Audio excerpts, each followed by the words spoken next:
Bagaimana kau merasa bangga akan dunia yang sementara? Bagaimanakah bila semua hilang dan pergi meninggalkan dirimu?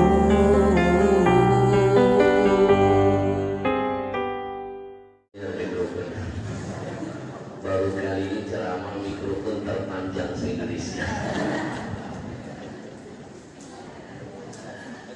Bismillahirrahmanirrahim. Assalamualaikum warahmatullahi wabarakatuh.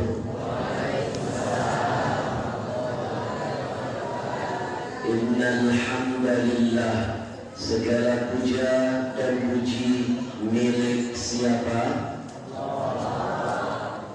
Sekali lagi, ibu-ibu, segala puja dan puji milik siapa? Gak usah melotot-melotot. Yusabbihu lahu ma fis samawati wal, semua apa yang sudah Allah ciptakan, yang ada di bumi, bahkan yang di langit, mereka semua bertasbih memuji Allah. Kalau yang di langit saja tahu diri, mau bertasbih, mau memuji Allah, pertanyaan saya, apa enggak malu kita yang cuma numpang di bumi ini tapi malas betul bertasbih kepada Allah? Anak-anakku sayang, lihat ketika angin berhembus, sebenarnya angin itu sedang bertasbih kepada Allah. Anak-anakku, lihat pohon di luar sana, ketika daun-daunnya bergoyang, sebenarnya pohon itu daun-daunnya sedang bertasbih kepada Allah. Semua makhluk Allah yang ada di bumi setiap saat selalu memuji Allah. Maka malu kalau kita manusia, makhluk yang katanya lebih sempurna dari makhluk lainnya, tapi malas bertasbih kepada Allah. Betul? Kalau saya ajak malam ini untuk mengawali perjumpaan kita, biar berkah berjujuran untuk kita, kalau saya ajak bertasbih dulu sama-sama, mau? 15 orang. Sekali lagi mau? Kayak terpaksa. Ibu, tidak akan pernah rugi siapapun yang sering memuji Ilahi. Kalau saya kupas manfaat tasbih, gak akan selesai sampai besok. Malam ini saya kasih satu bocoran saja di antara manfaat kalau kita memperbanyak tasbih. Menurut Ibn Athaq, ibu tahu Ibn Athaq siapa? Seorang ulama ahli fikih yang lahir di tahun 118 Hijriah, angkatan pertama golongan tabi'in. Anak-anak muda, berakhirnya zaman sahabat itu tahun 100 Hijriah. Sahabat yang terakhir, sahabat Nabi yang terakhir yang meninggal, namanya Tufail. Itu yang terakhir meninggal tahun 100 Hijriah. Setelah itu generasinya tabi'in. Nah, Ibn Athaq ini lahir di tahun 118, generasi tabi'in. Kata Nabi, khairun nas qarni, sebaik-baik manusia adalah generasiku. Thumman ladhina yalunahum, kemudian setelah itu generasi sahabatku. Thumman ladhina yalunahum, kemudian generasi tabi'in setelah sahabat. Ibu, Imam Imam atau ahli hadis, ahli fikih, ahli tafsir. Beliau pernah ngasih bocoran di antara manfaat kalau sering baca tasbih. Apa kata beliau? Lam ara anfa lil waba minat tasbih. Aku tidak melihat ada sesuatu yang kalau dibaca sesuatu itu akan mampu menyelamatkan kita dari segala macam wabah, bencana, musibah, insya Allah. Apa itu? Bacaan tasbih. Ternyata manfaat sering baca tasbih menyelamatkan kita dari wabah, menyelamatkan kita dari bencana, terkhusus tentang kasus corona. Corona ini makhluk Allah kecil, tidak keselian. Nah, keluar saudara. Tidak katon oleh mato, tapi makhluk kecil ini pacak mengguncang kondisi dunia. Gara-gara corona, akhirnya dunia pendidikan anak-anak kita berubah. Sebelum ada corona, anak-anak kita ini pergi ke sekolah tidak boleh pakai HP. Sekarang pakai HP tidak boleh ke sekolah. Dunia sudah terbalik. Betul tidak? Gara-gara corona, akhirnya suuzon di antara kita makin merajalela. Praduga sangka buruk beredar di mana-mana. Jengok kawan sebelah bengek, kau ni corona aja. Dosa suuzon. Lihat tetangga jalannya ketar-ketir, lagi naik kawan ber. Mau-maunya corona, kita tunggu ke 14 hari ke depan. Kalau dia selamat, aman. Kalau dia 14 hari ke depan, kita tahlil lagi. Suuzon. Gara-gara corona, kemarin di Jakarta ada seorang kakek turun dari angkot, baru turun pingsan, jatuh. Langsung fitnah datang, masyarakat langsung teriak, corona, corona, corona. Datang petugas kesehatan, si kakek dibangunkan. Kek, apakah kakek corona? Si kakek menjawab, corona belum makan. Belum dah.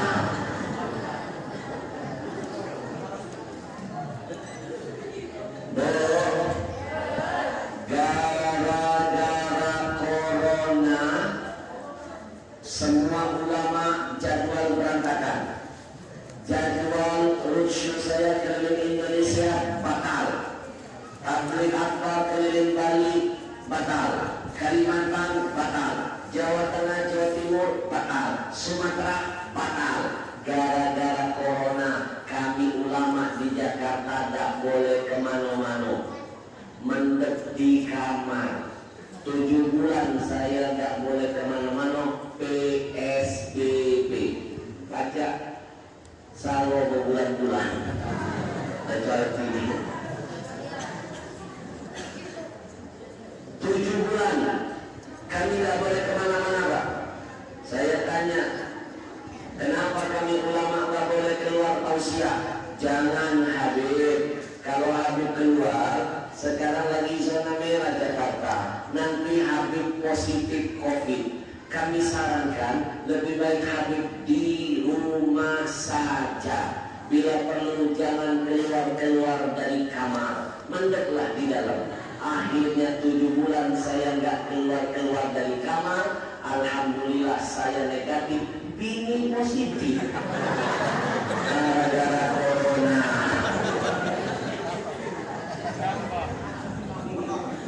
Gara-gara corona.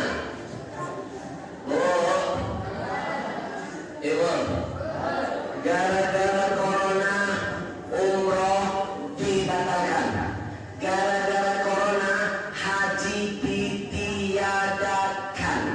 Betul? Walaupun kemarin November umroh perdana, ditutup lagi Indonesia. Gara-gara wong kita yang kemarin umroh itu teka-teka galau.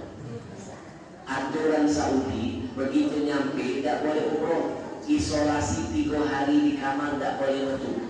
Dasar wong kita tidak betah di kamar, selfie di lobi, modok di lobi, ketangkep basah oleh petugas Saudi. Akhirnya dihukum pulang swab semua ribuan jamaah Indonesia, ada 1000, dan ternyata ada yang positif 3 orang.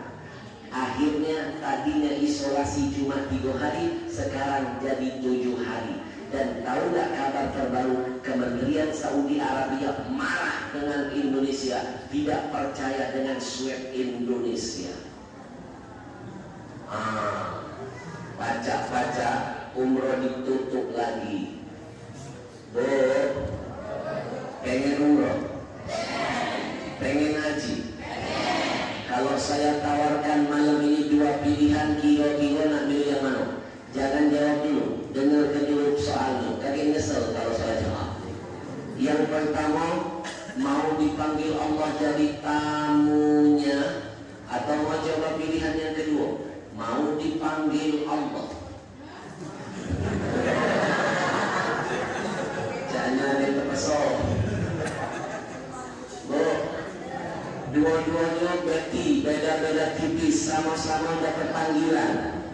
Cuma yang membedakannya, kalau yang pertama dipanggil Allah jadi tamunya, itu maksudnya masih ada harapan pulang. Tapi jangan berani-berani pilih nomor 2. Dipanggil Allah itu artinya benar-benar dipulangkan, alias rojiun, alias wassalam, alias give over, alias moda, alias laju. Sekali lagi, mau pilih yang mana? Pertama apa yang kedua? Takut mati. Ibu, saya titip pesan. Guru saya pernah mengajarkan, kematian itu tidak perlu ditakuti. Tidak usah takut mati. Kenapa? Karena mati itu barang pasti. Kalau pasti, tidak usah takut. Tinggal nunggu giliran baik. Yang perlu ditakuti itu, kata guru saya, jangan berani mati kalau bekal akhirat belum terpenuhi. Itu yang harus lebih ditakutkan. Kalau matinya tidak usah takut, kita pasti mati. Ibu-ibu duluan, saya belakangan. Atau sebaliknya, saya belakangan, ibu-ibu duluan, lebih bagus. Betul? Ibu, tapi jangan kecil hati. Walaupun haji belum pasti dibuka, Bapak Ibu keluar dari masjid ini, insya Allah semua dapat pahala sama seperti haji yang diterima. Ustaz Al-Habsyi, mana dalilnya? Saya hadirkan hadis sahih. Kata Nabi, man ghada ilal masjid, siapa yang melangkahkan kaki dari rumah menuju ke masjid, la yuridu illa ayyata'allama khairan aw ya'lamahu. Riwayat yang lain, aw yu'allimahu. Kata Nabi, dia masuk ke masjid tidak ada niat lain kecuali dia mantapkan niatnya, saya ingin belajar agama dan mengajarkan agama. Bapak Ibu yang mendengar, saya yang berbicara, saya yang mengajarkan, Bapak Ibu yang belajar, dua-dua kita akan dapat kemuliaan. Karena lahu ka'ajri hajin, maka semuanya akan dapat pahala seperti haji. Bahkan kata Nabi, tamman hijjatuhu, nilai hajinya sempurna di hadapan Allah.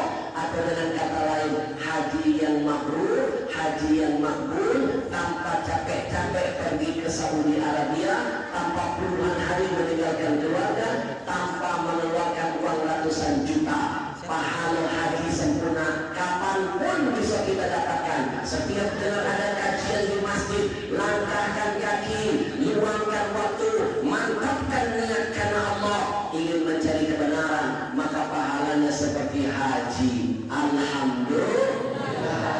Labbaik Allahumma labbaik, labbaik la syarika laka labbaik, innal hamda wan ni'mata wal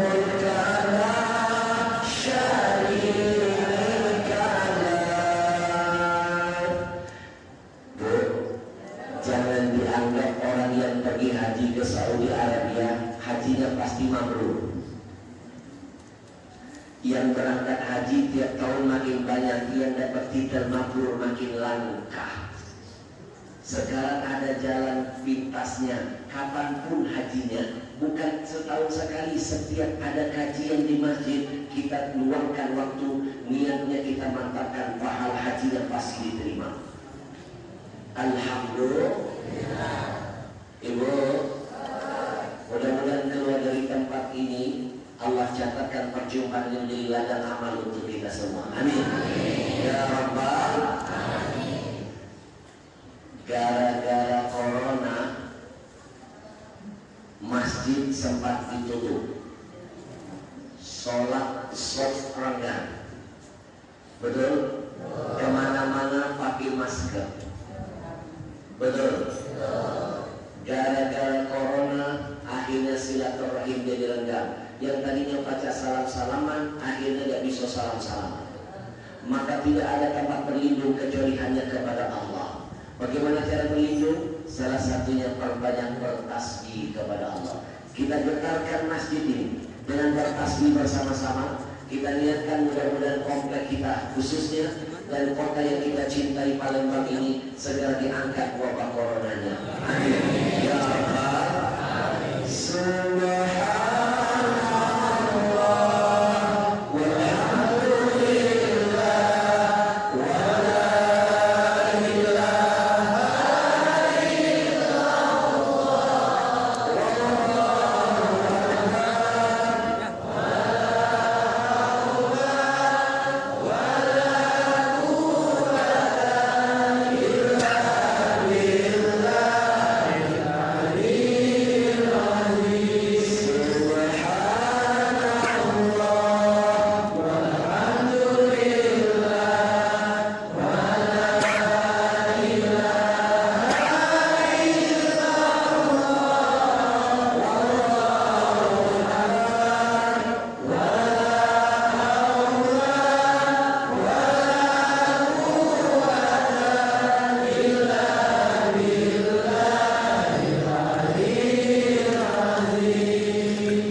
Rindu hati-hati kami ingin melihat umat. Rindu suasana yang seperti ini. 7 bulan.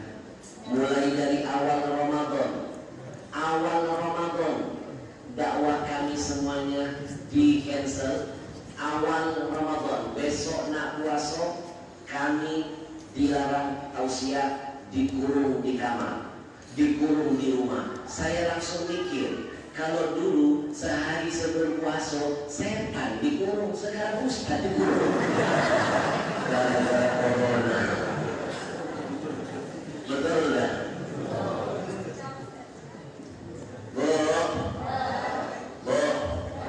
Sekali lagi kita berlindung kepada Allah agar Allah jauhkan kita dari wabah ini. Ada satu doa juga yang Nabi ajarkan. Saya bimbing doanya, ikuti sama-sama. Allahumma inni a'udzu bika minal barasi wal jununi wal juthami wa min sayyi'il asqami. Jangan sungkan-sungkan berdoa. La yaruddul qada illa du'a. Kata Nabi, tidak ada yang bisa merubah takdir kecuali dengan doa. Takdir buruk bisa berubah jadi baik dengan doa. Takdir yang sudah baik bertambah kebaikannya dengan doa. Makanya ibu-ibu tolong dahulukan doa sebelum berbuat apapun juga. Tapi saya heran lihat ibu-ibu zaman milenial beda dengan ibu-ibu zaman dulu. Ibu-ibu zaman dulu ketemu kiai, ketemu ustaz minta doa. Ibu-ibu sekarang minta selfie. Doa nomor sekian, selfie nomor 1. Selfie tidak bisa merubah takdir. Hanya doa yang bisa merubah takdir. Betul? Bapak Ibu yang dimuliakan Allah, kalau tadi kita memuji Allah, malam ini akan makin indah. Kita rangkai dengan memuji orang yang dipuji Allah. Siapa lagi kalau bukan Nabi kita Muhammad?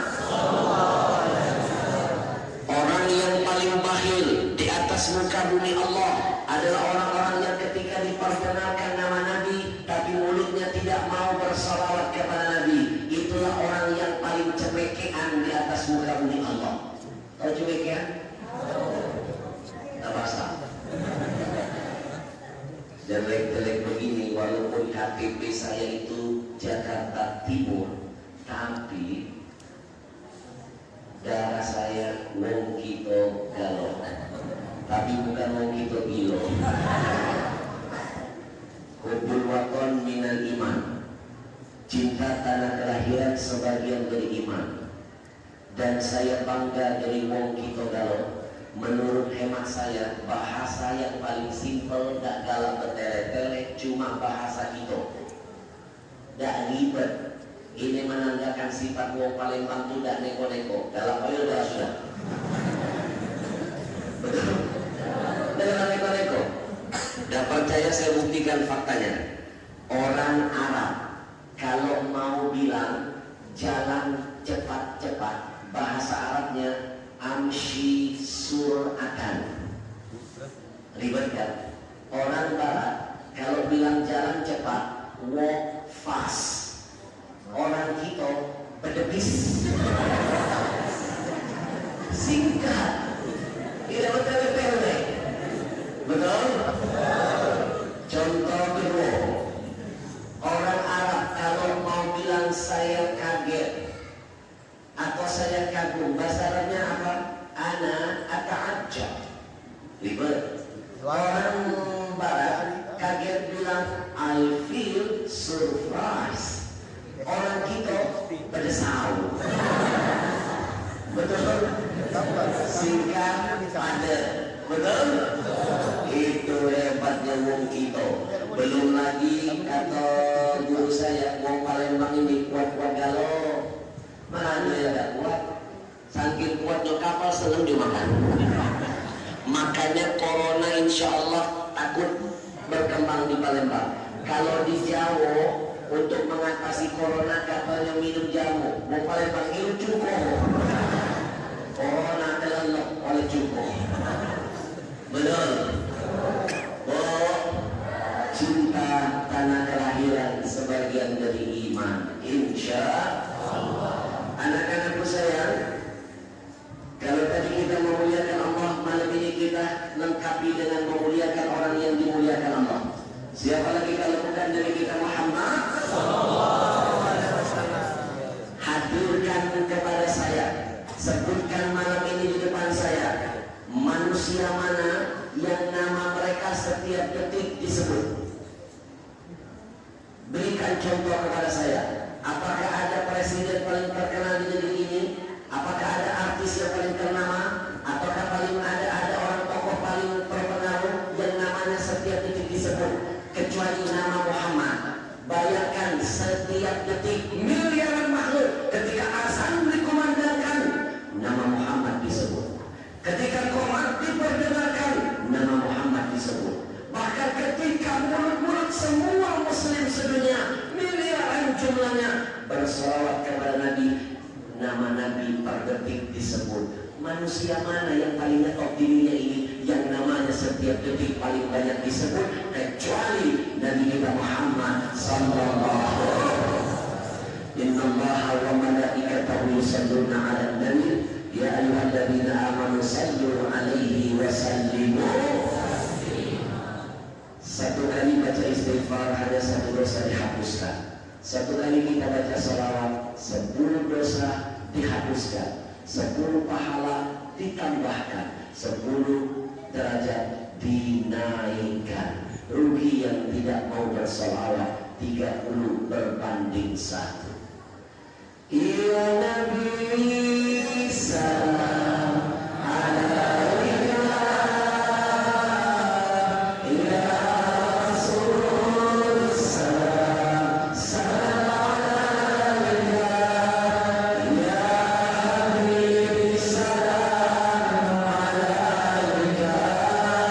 Salam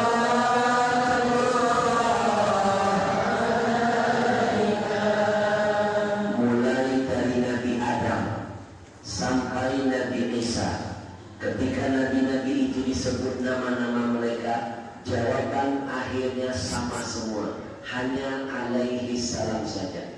Kita buktikan. Tolong bantu saya kalau saya sebut nama nabinya, jawab alaihi salam. Nabi Allah Adam, cuma alaihi salam. Nabi Allah Nuh, Nabi Allah Ibrahim, sampai Nabi Isa, semua sama, hanya alaihi salam saja. Cuma satu-satunya makhluk di dunia ini ketika disebutkan namanya, jawabannya paling beda, paling indah, paling istimewa. Sallallahu alaihi wasallam. Allah dan para malaikat bersalawat kepadanya. Anak-anakku, ketika Allah Tuhanmu memerintahkan kamu sholat, apakah Tuhan pernah sholat? Jawabannya tidak.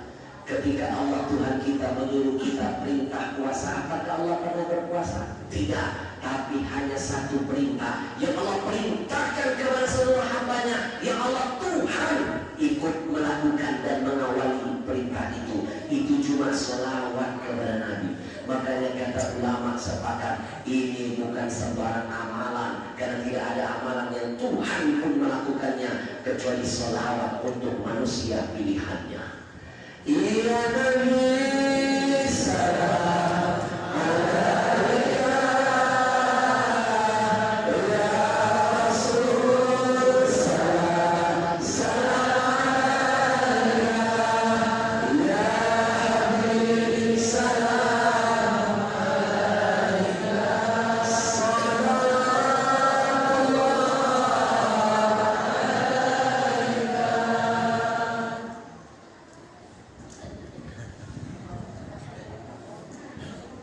Kenapa?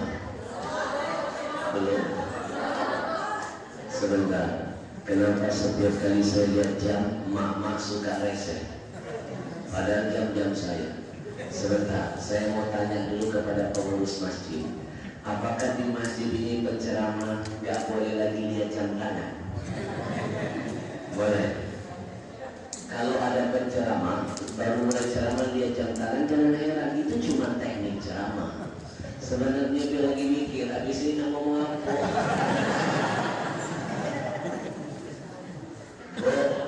Mendadak suara saya hilang. Ini tabligh akbar saya yang ketiga. Tadi subuh tabligh akbar di Mas Krebet. Dari Mas Krebet tancap gas langsung ke daerah Prabu Mule bersama wakil wali kota. Perjalanan 3 jaman. Masuk ke dalam. Dari sana selesai, belum istirahat, nyampe ke hotel, cuma mandi langsung pergi ke sini. Besok subuh saya sudah pergi lagi ke arah Prabu Mule, lanjut 2 acara di sana. Siang sorenya harus tancap naik mobil karena nggak ke Uber lagi pesawat. Nyampe subuh di Jakarta, acara jam 4 subuh di daerah Tebet. Langsung dari Tebet menuju ke Banten, dari Banten besoknya langsung ke Ciamis, 16 pagi hadir lagi di Palembang sampai tanggal 27. Ibarat mobil, saya mobil berjalan perlu isi bensin yang banyak. Minum dulu boleh? Tadi dari teknik minum gimana caranya? Boleh? Minum dulu ya. Bismillahirrahmanirrahim.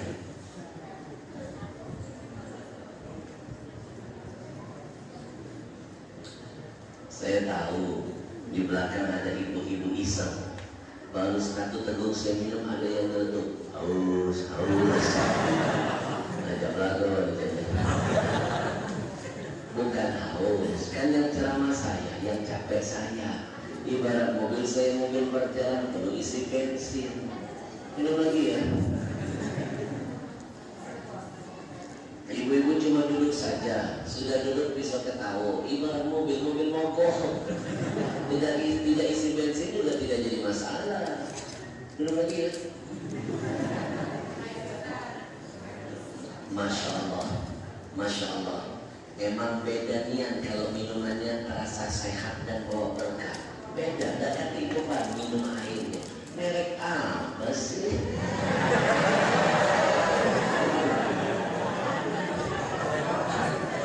Kita tak mampu. Ternyata merek air minumnya adalah Ajwa. Ajwa setia menemani dakwah saya di mana-mana. Saya keliling Indonesia, 1 truk datang dari Jakarta menemani dakwah saya. Saya keliling ke Korea Selatan, Hong Kong, Taiwan. Tahu Korea? Kalah aku belok kanan. Kecil balik. Susah menjelasin nenek-nenek. Tahunya pasar buko. Oh, saya tampil akbar di Korea Selatan, Taiwan, Hong Kong, Brunei, Malaysia, Singapura, Jordan, sampai ke Palestina. Ini minuman selalu mendampingi langkah saya.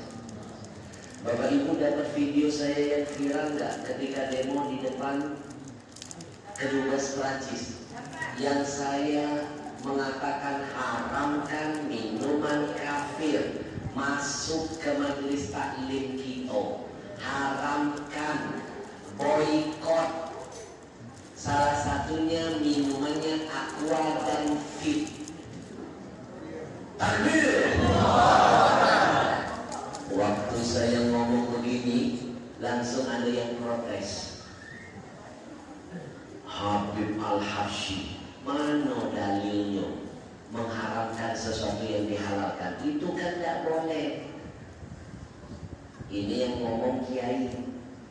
Tadinya saya nggak mau melayani karena ini kiai, harus saya jawab.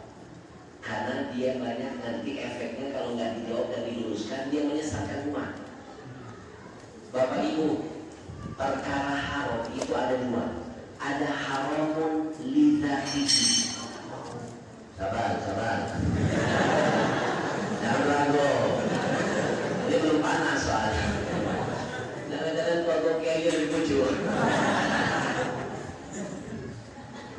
Bapak Ibu, ada namanya haramun lidzatihi. Dari zatnya barang itu sudah haram. Namanya contohnya babi, khamar, dari zatnya sudah haram, tidak boleh dimakan. Tapi ada yang sering kita lupakan, namanya haramun li ghairihi. Barangnya halal, tapi caranya tidak benar, akhirnya jadi haram. Saya kasih contoh. Bapak Ibu belanja minuman atau makanan di warung. Kita tahu nih yang punya warung ini jual mabuk, jual khamar, ahli maksiat. Kita belanja itu jadi haram. Kenapa? Lillahi yang mengharamkan. Bapak Ibu beli produk Yahudi, untungnya itu dia beli peluru, dia kirim ke Israel, dia bunuh saudara kita di Palestina. Ini halal, tapi efeknya yang mendatangkan keharaman karena kita ikut andil jadi donatur buat Israel. Betul? Betul. Takbir. Ada pelaku kayak ini jadi. Belum tahu yang Palembang. Palembang jangan dicuti. Saya nggak pernah nyinggung dia. Ini kiai besar. Saya hadapi. Mau buka kitab apa? Ayo sama-sama kita debat. Mau bahas apa? Ilmu fikih. Saya buka. Mau ilmu usul fikih. Saya hadirkan dalilnya. Dalam qawaid fiqhiyah nomor 30 di sana dijelaskan. Idza tazahamatil masalih quddimal a'la minha. Dalam ilmu usul, kalau kalian dihadapkan oleh 2 pilihan, yang satu bagus, yang satu lebih bagus, maka Islam mengajarkan cari yang terbaik dari 2 yang baik. Kaidah berikutnya, wa idza tazahamatil mafasid, kalau dihadapkan dengan 2 pilihan, satu jelek, yang keduanya lebih jelek, maka carilah kejelekan yang terkecil, quddiman akhafu minha. Tapi kalau sudah jelas satunya kafir, satunya muslim, wajib hukumnya belanja di tempat muslim. Jelas? Jelas? Oh, Ibu, saya ngomong saya berani mengharamkan. Saya punya pegangan ketua ulama organisasi ulama sedunia, namanya Yusuf Al-Qaradawi. Kurang hebat apa ulama ini? Dari 5 tahun yang lalu dia sudah mengharamkan, haram hukumnya membeli produk Amerika dan produk Yahudi, haram hukumnya karena keuntungannya jelas menghancurkan saudara kita di Palestina. Takbir. Masih tidak cukup saya hadirkan dalil itu, saya tambah dari Quran. Wala ta'awanu 'alal itsmi wal 'udwan. Kata Allah, jangan tolong menolong dalam permusuhan dan kejahatan. Jangan tolong menolong. Kalau larangan jangan dilakukan, haram, dosa. Betul tak? Makanya saya selalu menghimbau keluar dari masjid, tolong kalau nak belanja di warung muslim. Kalau nak makan, cari restoran milik kaum muslimin. Kalau pedagang muslim kaya, zakatnya nambah, sedekahnya makin banyak, syiar agamanya ada di mana-mana. Betul? Betul. Kita ikut andil menghantarkan dia semangat berjuang di hadapan Allah. Bukankah kata Nabi, man dalla ala khairin falahu mithlu ajri fa'ilihi. Siapapun yang ikut andil dalam semua kebaikan, maka dia sama seperti pelaku kebaikan. Ini juga berlaku sebaliknya. Siapapun yang ikut andil dalam kejahatan, maka dia sama seperti pelaku kejahatan. Takbir! Allah! Saya ngomong begini, ada lagi yang nyeletuk. Diajak duduk bareng, gak galak lagi, dia dari belakang. Udah tahu dia Palembang. Oh Palembang, dia gak basa-basi. Lu jadi baru ngomong. Bukan jawab lain, ngoceh. Betul gak? Palembang itu jangan diganggu. Kita datang umum, tapi kita akan mundur kalau diganggu. Takbir! Allah Akbar! Oh, jelek-jelek begini saya muridnya Ustaz Rahmani. Ada guru saya di sini. Saya belajar hadis dari beliau. Makanya tadi saya cium tangan beliau. Karena guru tidak ada istilah mantan. Kalau kamu jadi S3, S4, STL, guru belum jadi apa-apa, jangan kamu sombong. Guru tetap guru, tidak ada istilah mantan guru. Betul? Saya cium tangan beliau karena beliau mengajarkan saya hadis Riyadhus Shalihin di Pondok Pesantren Arya. Kaget saya ketemu guru saya. Ada yang nyeletuk, Ustaz Al-Habsyi nyuruh boykot umat. Kalau boykot itu jangan cuma air. Ngapa galak masih pakai pesawat Airbus? Itu kan milik Prancis. Ceramahnya pakai mikrofon. Itu kan milik kafir. Blow-onnya. Blow-on. Yang namanya jihad itu bertahap. Wong nak jadi petinju, Manado langsung lawan jual dunia. Kelas ringan dulu Bang Cek. Kalau nak jadi petinju, langsung lawan Habib Nurmagomedov. Besok dari kau bukan wali orang di Surah Yasin. Bener gak? Mana ada bayi langsung jadi profesor. Ada jihad perjuangan. Makanya dituntut sungguh-sungguh. Jangan mimpi kamu bisa bikin pesawat Airbus. Kalau yang kecil minuman, yang paling urgent belum kamu kuasai. Jangan mimpi muslim bisa bikin mikrofon. Kalau yang kecilnya masih bergantung dengan yang lain. Betul? Mulai dulu jihadmu dari air minum. Baru nanti meningkat ke makanan. Dan tidak mustahil akan meningkat ke barang-barang lain. Kalau pesawat itu cuma dipakai sebentar. Nggak lama-lama kita di pesawat. Paling lama berapa? Ke Saudi 9 jam. Nggak pernah kita tidur selama di pesawat. Itu cuma dipakai sebentar. Mikrofon cuma sebentar. Mana ada kiai makan mikrofon? Tapi kalau makanan minuman itu langsung menyatu dari darah daging. Itulah yang membuat doa kita tidak diterima. Kenapa? Karena masyrabuhu haram. Pola makan kita masih haram. Hadisnya menyebutkan waman basuhu haram, baru pakaiannya haram. Masalah pakai nomor 2, tapi makanan minum disebut nomor 1. Jadi jangan anggap remeh. Ini jihad yang paling besar. Karena Yahudi tidak akan membangun bisnis apapun kecuali dia mulai dari minuman. Pertama minuman, kedua makanan, ketiga baru energi. Dan di Indonesia ini 85% minuman terbesar dikuasai oleh Yahudi. Allahu Akbar, Allahu Akbar, Allahu Akbar, Allahu Akbar, Allahu Akbar, Allahu Akbar. Benar? Bapak Ibu, tidak mustahil kita bisa mengalahkan mereka. Mereka itu kecil, kenapa besar? Hanya kompak baik. Kita ini besar, kenapa terasa kecil? Tidak pernah mau diajak kompak. Silakan cek, apapun barang-barang yang mereka jual, pembelinya mereka ambil jaringan kita. Sampai ke Saudi Arabia, jaringan muslim dia kejar. Made in China, made in China, made in China. Cina tidak pakai sajadah, tapi dia jual sajadah. Cina nggak jual baju muslim, dia ganti jadi baju koko. yang pakai kita. Makanya saya paling gak suka kalau disebut baju koko. Tolong jangan lagi manggil baju koko, ganti baju muslim. Awalnya namanya baju muslim. Karena melihat peluang ini menjanjikan, orang Cina itu paling pintar baca situasi.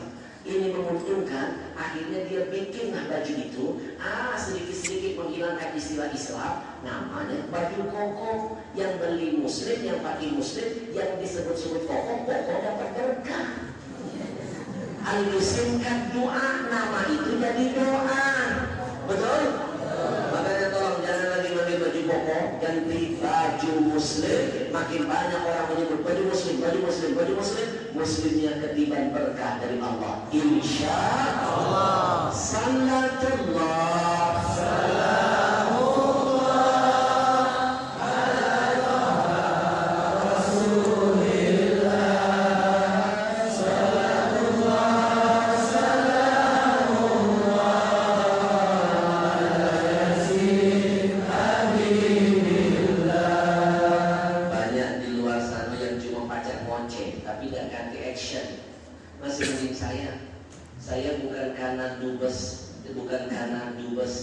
Bukan karena demo di Dubes. Saya ngomong 5 tahun yang lalu saya sudah bikin perusahaan air minum sendiri. 5 tahun yang lalu saya sudah bikin perusahaan sendiri. Karena saya nggak mau lagi ngotori diri saya, dan saya tidak mau membuat jamaah yang undang saya termasuk donatur Israel. Jadi bukan karena baru-baru ini, udah lama. Daripada dia cuap-cuap, dia udah ganti kegiatan, udah ganti langkah, belum berjihad. Mending saya sudah berjihad. Kalau sukses di perusahaan air minum, doakan saya akan bercita-cita pengen bikin perusahaan roti. Kalau mereka punya sari roti, kita lawan dengan apa? Syari roti. Amin doa. Betul? Ibu tahu kenapa saya bikin air minum sendiri? Berawal dari ilmu hikmah. Ketika saya tabligh akbar di satu tempat, yang datang ribuan jamaah hidup galau. Ada yang salah?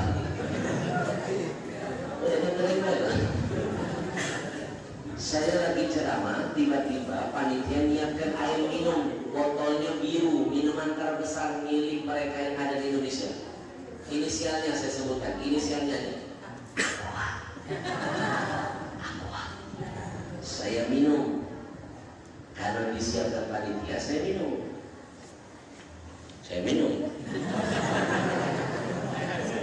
Ya teknik juga, biar dari iman. Baru berapa teguh saya minum, saya dapat teguran dari Allah lewat lisan seorang hambanya yang secara kasat mata macam wong gilo, macam wong stres, tapi sebenarnya kalimat yang mutiara yang terpendam. Kita ini zohirnya sehat, batin kita mungkin gilo. Banyak orang-orang yang fisiknya kita nampak gilo, tapi sebenarnya batinnya sehat, waras. Salah satunya orang yang ada di depan saya. Oi. Ada aja ngomong. Ya seorang halus yang berisik, nanti kita hukum suruh ke depan baca surah pendek. Memang duduk yang manis nanti dapat hadiah dari Habib, dapat Quran. Ya, saya lagi ceramah ditegur oleh seorang kakek guru, rambutnya putih, janggutnya putih, pakainya sederhana, mukanya bercahaya. Nyingok ahli ibadah tuh enak betul. Dia berdiri Pak, dia permalukan saya di hadapan ribuan jamaah saya. Tamparan dari Allah datang lewat lisannya. Orang ini macam menggilo, teriak-teriak langsung ngomong, Habib Al-Habsyi, Habib itu donatur tetap Israel. Semua jamaah Habib ini mayoritas donatur Israel. Kaget saya Pak. Hai kerong misalnya. Merah wajah saya, diuji kesabaran saya Pak. Panitia ada kelemahan. Si kakek tadi nadi sepiku, nadi tangkap. Saya langsung larang. jangan. Tapi dia sudah menghina Habib. Lebih baik saya dihina oleh makhluk Allah di dunia daripada saya hina di hadapan Allah yang menciptakan saya. Saya jadi teringat dengan pesan guru saya, pimpinan Pondok Pesantren Arya, almarhum Ustaz Ahmad B.A. Beliau pernah berkata, kalau ketemu makhluk antik model begini, jangan suruh dia diam, biarkan dia ngoceh. Karena ocehannya pasti mutiara yang terpendam. Itulah orang ahli hikmah. Bapak Ibu, saya tambahin, orang punya ilmu belum tentu dapat hikmah. Orang kalau dikaruniakan hikmah, udah pasti ada ilmunya tuh dalam dirinya. Maaf, kalau ilmu jalurnya cuma satu, allama bil qalam. Tapi kalau hikmah, allama insan malam ya'lam. Tidak perlu belajar, tidak perlu pakai guru, tidak perlu pakai sekolahan, tidak perlu pakai buku. Dia langsung bisa jadi pintar karena Allah yang langsung mengajarkannya. Betul? Namanya ilmu laduni. Perbandingannya seperti Nabi Musa dengan Nabi Khidir. Nabi Musa itu cuma punya ilmu, Nabi Khidir Allah kasih hikmah. Makanya silakan buka Quran. Nabi Musa tidak lulus jadi murid Nabi Khidir. Lihat Nabi Khidir melobangi kapal, Nabi Musa protes. Lihat Nabi Khidir merubuhkan tembok, Nabi Musa protes. Lihat Nabi Khidir puncaknya membunuh seorang anak, Nabi Musa protes. Kenapa protes? Karena orang yang punya ilmu cuma lihat apa yang di depan mata saja. Berbeda dengan ahli hikmah, bisa tahu kejadian setelahnya, dikasih bocoran oleh Yang Maha Kuasa. Betul? Saya mungkin baru punya ilmu kecil sedikit, yang tentu saya sudah dapat hikmah. Saya turun dari panggung, saya ambil kanannya, saya cium bolak-balik. Saya kasih mikrofon saya suruh silakan lanjutkan tausiahnya. Saya kasih mikrofon, jamaah langsung bilang, ini lebih gila lagi. Nggak tahu gila, disuruh ceramah. Ternyata yang keluar dari mulutnya tamparan atas kebodohan saya. Dan saya yakin kebodohan kita semua. Si kakek tadi berkata, Habib, ada 3 bisnis besar, Yahudi tidak akan melepaskan bisnis itu. Nomor 1 bisnis air, 2 makanan, 3 energi. Dimanapun bisnis yang ditancapkan Yahudi di seluruh dunia, untungnya mengalir buat Israel. Israel itu bangsa yang lontang-lantung, gak punya tempat. Bertamu di sini diusir, bertamu di sini diusir. Tiba-tiba dia datang ke Palestina. Palestina akhlaknya seperti akhlak Nabi Ibrahim, mencintai tamu. Disambutlah orang Israel, dikasih tempat di rumah. Ternyata yang bertamu musir yang punya rumah. Gila ya. Bahkan sekarang Israel bukan cuma menguasai Palestina, dia kuasai dunia. Dari mana dia pacar kuasai dunia? Dari duit. Siapa donaturnya? Pembeli barangnya kita semua. Kita ikut andil dalam kejahatan selama ini. Betul? Habib minum barusan produk Yahudi itu, setiap tetes airnya cuma menghilangkan dahaga Habib di dunia saja. Tapi Habib tidak sadar kebodohan itu terus berlanjut dalam diri Habib. Habib menanam tetesan dahaga buat Palestina, Habib menanam dahaga sisaan di alam barzah buat Habib sendiri. Karena Habib ikut andil dalam semua kejahatan. Menangis saya Pak. Habib buat apa Habib ceramah di masjid, ngomongin Quran, ngomongin hadis, itu cuma dapat pahala dakwah bil lisan. Tiba-tiba tangan Habib megang produk kafir. Dakwah bil hal menghapus dakwah bil lisan. Bukankah dakwah dengan tindakan lebih afdol dengan lisan? Makanya lihat hadis Nabi, kata Nabi, man ra'a minkum munkaran, siapa yang melihat kemungkaran, yang pertama cegah dengan tangan, tindakan. Kalau nggak sanggup baru dengan lisan. Lisan itu nomor 2, action dulu yang nomor 1. Jelas? Menangis saya Pak. Saya langsung peluk. Saya tanya, apa yang harus saya lakukan? Habib, jihad itu pakai otak, jangan pakai otak. Mereka bikin musik, lawan dengan nasyid. Nah, mereka ini sedang berjihad. Mereka bikin film yang gak bagus, lawan dengan film dakwah.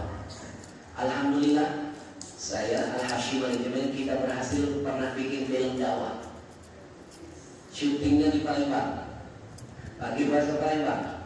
Penonton terbanyak se-Indonesia wong kita gila. Berhubung nonton. Judul filmnya Ada Syurga di Rumahmu.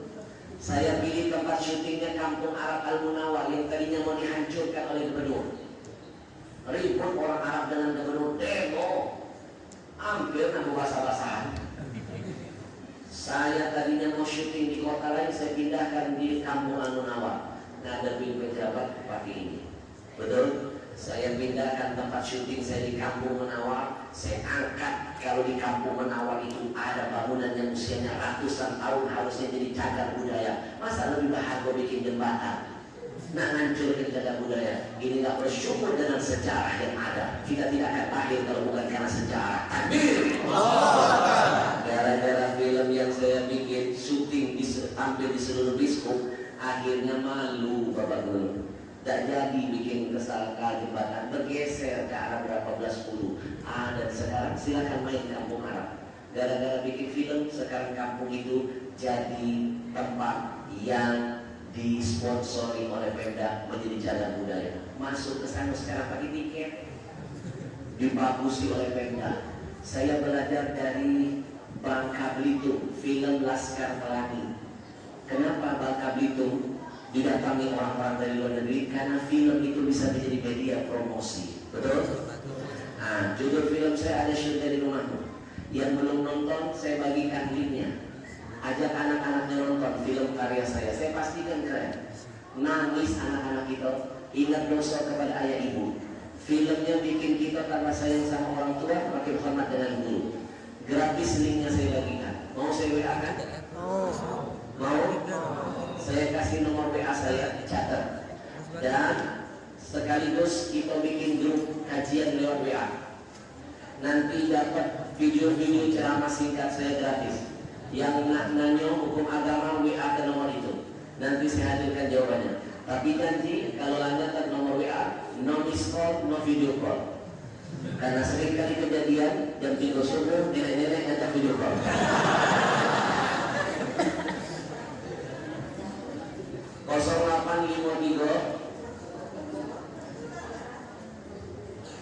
Mau nomor handphone atau nomor ini? 0853 2729 2729 0853 2729 2729 lagi. Gampang kan? Nah, cukup WA. Assalamualaikum Habib, kami jamaah masjid Al-Falah Talang Kelapa. Itu baik. Jadi saya bikin grup khusus Talang Kelapa. Kalau sudah dapat video berarti sudah masuk grup. Sengaja grupnya saya bikin khusus, antar anggota grup tidak bisa saling ngobrol. Biasanya nggak belago. Biar saya yang ngatur, yang saya kirim pasti bermanfaat. Tidak ada yang tidak manfaat, insya Allah. Siap? Bo, saya kirim film saya nanti. Jihad pakai apa? Otak, jangan pakai otot. Mereka bikin musik lawan dengan nasyid. Mereka bikin film gak bagus lawan dengan film dakwah. Mereka bikin produk, untungnya buat Israel, kita lawan dengan produk, untungnya buat Palestina. Bapak Ibu doakan, Ajwa untungnya akan kita kirim untuk Palestina. Takbir. Allahu Akbar. Allahu Akbar. Allahu Akbar. Allahu Akbar. Allahu Akbar. Allahu Akbar. 1 menit ke depan, izinkan tim Ajwa jauh-jauh dari Jakarta mendemokan kedahsyatan air Ajwa. Bapak Ibu, air ini kami khatamkan 30 juz Al-Quran di setiap mata air yang kami temukan. Bapak Ibu, diproduksi airnya diperdengarkan Al-Quran 24 jam. Bapak Ibu, demi Allah, di dalam Quran Allah yang menjamin, wa nunazzilu minal Qur'an ma huwa shifaa wa rahmatul lil mu'minin. Quran itu jadi obat, jadi rahmat bagi orang mukmin. Air itu sifatnya hidup. Wa ja'alna minal ma'i kulla syai'in hayy. Kalau yang satu sifatnya hidup, lalu yang satu Quran sifatnya obat. kalau digabung akan menjadi sugesti yang dahsyat. Tapi sayang guru, kita ini cuma mengaji, males mengkaji. Makanya orang kita ini suka tertinggal dengan orang kafir. Orang kafir itu dia baca Quran, dia ngaji dan dia kaji. Salah satunya orang Jepang. Di Jepang ada air minum, dibuka tutup botolnya, didengarkan musik kristal, airnya jelek dan berantakan. Tapi minuman yang kedua, dibuka tutup botolnya, didengarkan Quran, didengarkan zikir, sholawat, airnya langsung indah dan menawan kristalnya. Orang barat dapat petunjuk dari Allah, hudan linnas, karena dia buka Quran, dia mengaji dan mengkaji. Orang kita sering kalah, cuma sibuk ngaji, malas mengkaji. Maka bersyukur dengan adanya komunitas Riau Sumsel mengaji, datang ke sini bukan ngajak kita mengaji, tapi dihadirkan ulama-ulama untuk mengkaji. Insya Allah. Nah, sekarang kita buktikan, kita adu dengan air Al-Quran. Ini air milik mereka. Buat DKM Masjid, terima kasih, Allah yang balas. Bagus, senang saya kalau lihat ada minuman muslim. Kalau seluruh masjid mengharamkan, mati Pak. Karena pemilik terbesar minuman kafir adalah masjid. Ibu tahu pemilik terbesar minuman kafir adalah majelis taklim ibu-ibu. Kalau mulai dari masjid dan pengajian kita boikot, kita haramkan, kelar mesin ekonomi mereka. Betul? Beli minuman milik muslim, OKOC, ada Adikro milik Arifin Ilham, ada Dalwa, ada Al-Bahjah, ada NU punya merek namanya Santri, Muhammadiyah juga punya air. Silakan beli produk apapun selama itu milik orang muslim. Dari kita, untuk kita, untungnya membangun agama kita. Sekarang lihat ke depan. Kita teteskan, kita masukkan air minum mereka, kita teteskan betadin, nanti kita aduk, ngaduknya jangan pakai sendok besi, dan besi merusakkan dengan air. Pakai sedotan atau plastik. Bapak Ibu lihat ke depan karena ini penting, mengajarkan tentang arti kesehatan. Sehat itu harus dimulai dari menjaga minuman, karena tubuh kita lebih banyak butuh minum daripada makan. Rahasia sehat Nabi kita bukan banyak makan, banyak minum air Zam-Zam. Dan Ajwa hadir setelah kami menyelidiki Zam-Zam. Zam-Zam itu mengandung 3 kemuliaan. 1. Alkali tertinggi sedunia. 2. Antioksidan. 3. Mikroklaster. Semua kandungan Zam-Zam kami masukkan dalam kandungan air Ajwa, terus kami otamkan Quran, makin berkahlah airnya. Sekarang lihat ke depan. Air yang paling kuat tuh 85% menguasai Indonesia, tidak bening, betul? Kuning. Anak-anakku, kuning bahasa Arabnya asfar. Jangan malas-malas belajar bahasa Arab. Saya pernah malu lihat anak-anak kayak kalian kecil-kecil pintar ngomong Arab waktu saya ke Madinah.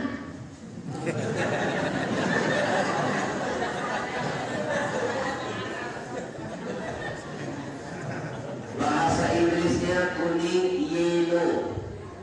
Bahasa Jermannya saya ajari, budak. Sekarang kita ada dengan minuman milik kaum muslimin, minuman untuk Palestina. Bantu saya sebutkan namanya. Ajwa. Syiarkan namanya. Ajwa. Nama Ajwa bukan dari saya ambil berkah dari nama kurma Nabi yang ada di Saudi Arabia. Jadi Allah, apapun yang dinisbahkan dengan Nabi, disebut, didengar, dibeli, dimakan, diminum, pasti ada berkah menghampiri. Ajwa enak disebut, enak didengar. Ajwa bisa diplesetkan, ajaib water. Kata anak saya, ada lagi plesetan kedua. Saya tanya, apa nak? AJWA, Al-Habsyi jual water Aji. Saya tidak malu-malu berbisnis kalau untungnya buat Allah, karena bisnis itu juga sunnah Nabi. Betul? Kami ulama tidak hidup dari tausiah. Takbir. Lihat, Ajwa berkah masuk ke perut yang kotor. Sumber penyakit kan dari Al-Maidah, dari perut. Betul? Tapi kalau minumannya sehat, dia membersihkan kondisi perut.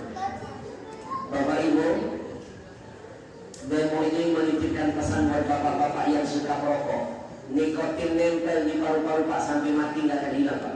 Kecuali perbanyak minum zam-zam. Kalau sulit cari zam-zam, minum ajwa, dia bersihkan nikotin insyaallah. Oh, kotoran apapun yang ada dalam tubuh dibersihkan oleh ajwa. Maaf, ibu-ibu yang head 1 minggu minum ajwa cuma 4 hari kelak. Perempuan yang head sakit minum ajwa hilang rasa sakitnya. Ambien, kolesterol, lain sebagainya. Coba buktikan dahsyat air dari kandungan zam-zam Pak. Sekarang tes yang terakhir.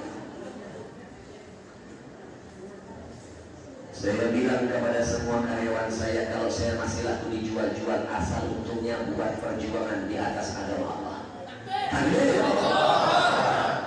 Sekarang tes yang terakhir. Saya gunakan media makanan, saya pilih makanan yang murah meriah, namanya mie. 90% makanan di sekitar kita mengandung kimia, pengawet, formalin. Tiga-tiganya bisa menjadi sesuatu yang mematikan.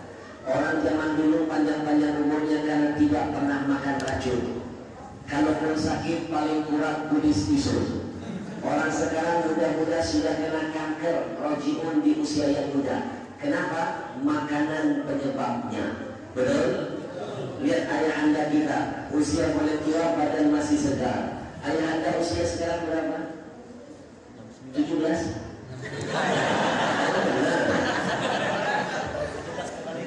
Ayah anda usia berapa? 69. Pengajian masih baca di depan. 1 jam masih tenang. Ngaku pasti makanan zaman mudanya tidak sembarangan. Anak-anak sekarang 40 kelihatan stroke. Jangan main, stroke itu berat.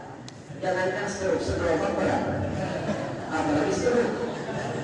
Betul? Sekarang lihat racunnya. Coba lihat, kita aduk.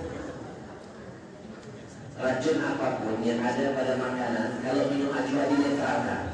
Sekarang angkat ajwanya. Lihat, racun apapun, kimia, pengawet, formalin, minum zam-zam, minum ajwa dinetralkan.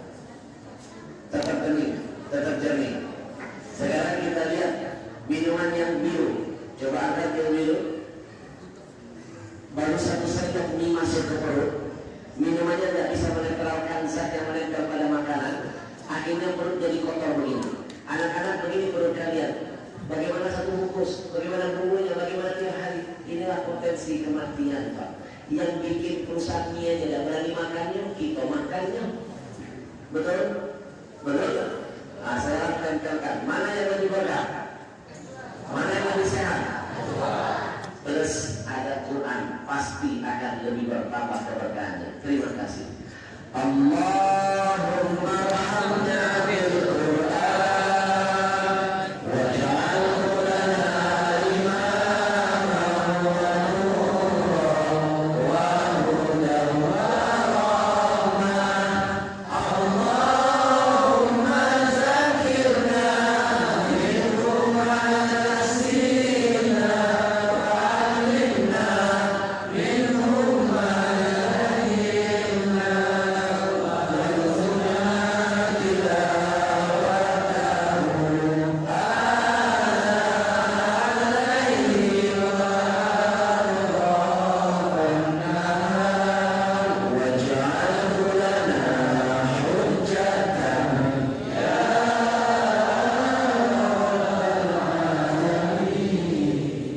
Ucapan terima kasih saya sampaikan kepada segenap para guru-guru kita yang hadir. Ada Ustaz Rahmani dan para asatidz lain yang tidak bisa saya sebut, tidak mengurangi ta'zim dan hormat saya. Kita doakan guru-guru kita Allah panjangkan umurnya. Amin. Allah sehatkan badannya. Amin. Allah jaga semangat istiqomah. Ibu bapak presiden hari ini meninggal, besok rebutan orang langsung jadi penggantinya. Tapi kalau hari ini ulama kita yang wafat, 10 tahun nanti belum tentu ada yang bisa menggantikannya. Dulu kita punya Buya Hamka, punya Kiai Haji Sayyidul NZ, Arifin Ilham, sahabat saya uji. Dulu kita punya di Palembang Kiai Zain Syukri. Di Tasikmalaya ada ulama karismatik Abah Anum namanya.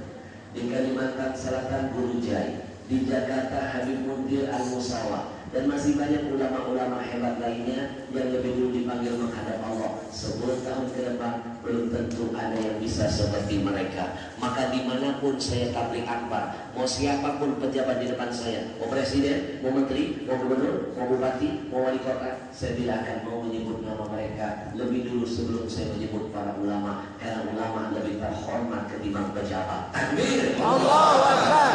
Saya titip pesan, kalau bukan kita siapa lagi yang nak jago ulama kita. Bapak Ibu, kita diwariskan sekapling tanah oleh orang tua kita. Ada orang yang mau caplok tanah kita, kita siapkan nyawa menjaga warisan orang tua. Masa kita lupa ulama itu warisan Nabi? Kalau warisan ditinggalkan orang tua, kita mati-matian kita jago. Masa ada ulama yang dihina, dibully, kita diam sering bahasa. Jadi permainan orang-orang kafir, ateis yang gak punya agama kayak Abu Janda. Abu Janda ini gak punya agama, ateis, makanya selalu menyeru ke Islam. Betul? Kalau ada orang bungkam, dia melihat ulamanya dihina, dibully, dipermainkan, maka lebih baik ganti bajunya jadi kain kapan putih. Berarti dia gak pandai menjaga warisan terindah dari Nabi. Mungkin gak Nabi ngasih syafaat kepada orang begini? Mimpi. Betul? Saya jadi saksi Pak, demi Allah, kemarin tanggal 10 November, tepat hari pahlawan, saya ikut menjemput imam besar Habib Rizik Syihab. Demi Allah Pak, 3 juta orang yang menjemput. 3 juta. Mulai dari ulama-ulama besar sampai orang rakyat kecil rela berjalan 12 kilo asal ingin menunjukkan rasa rindu dan cinta kepada seorang imam yang istiqomah dalam perjuangannya, ditekan, ditindas, dibolimi, difitnah, tapi tetap berani menyampaikan kebenaran. Jujur sekarang kita krisis ulama yang model begini. Banyak ulama sekarang rela mengorbankan kebenaran hanya untuk jabatan. Ada sebuah buku yang akan saya tulis dulu, judulnya Munafikun ala Milenium. Di buku ini saya akan angkat sebuah pesan Nabi. Aktsarul munafiki ummati qurra'uha. Kata Nabi, nanti yang akan paling banyak jadi mental munafik dari golongan umatku justru lahir dari kalangan ulamanya. Sekarang terbukti. Dulu mantan kiai, dulu ulama, sekarang nasibnya jadi mantan kiai. Lihat Syekh Ali ditusuk, dia tidak berkomentar. Lihat nabinya dihina di Perancis, yang hina ini presidennya, orang nomor 1 mendukung, alasannya kebebasan berpendapat. Dia cuma diam saja. Giliran K-pop, dia suruh anak muda menirunya. Gila oleh ulama begini. Kalau saya jadi ulama seperti itu, saya akan lawan, saya telepon wakil presiden Perancis, karena sama-sama wakil presiden. Pahamlah siapa orang itu. Saya telepon wakilnya, sampaikan kepada presidenmu, saya wakil presiden di negeri ini tidak ridho Nabi saya dipermainkan, fotonya dipertontonkan di gedung pemerintahan, sementara presidenmu melegalkan dan mendukung. Kami siap perang dengan kalian. Kami lebih baik mati membela Nabi daripada kami hina. Betul? Daripada kami bengkam melihat penghinaan ini. Maaf Bapak Ibu, kalau kita memuliakan Nabi berjuang, nanti Nabi memuliakan kita. Betul? Ibu, jangan lupa manhum syayatinul ins. Mau tahu nggak siapa golongan manusia yang kategori badannya manusia tapi sebenarnya dia setan keturunan manusia? Ada 2. Setan tapi manusia. 1, as-sakit anil haq, orang yang bukan, tidak berani menyampaikan kebenaran padahal dia punya kesempatan dan punya kekuatan.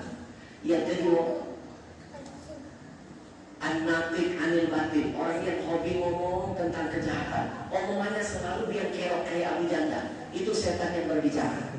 Jadi yang pertama, setan bisu adalah setan yang tidak berani ngomong kebenaran, namanya syaitanul ahwas. Yang kedua, syaitanul natiq, hari-harinya ngomong tentang kebatilan. Itu setan yang sedang berbicara. Dua-duanya setan dari kalangan manusia.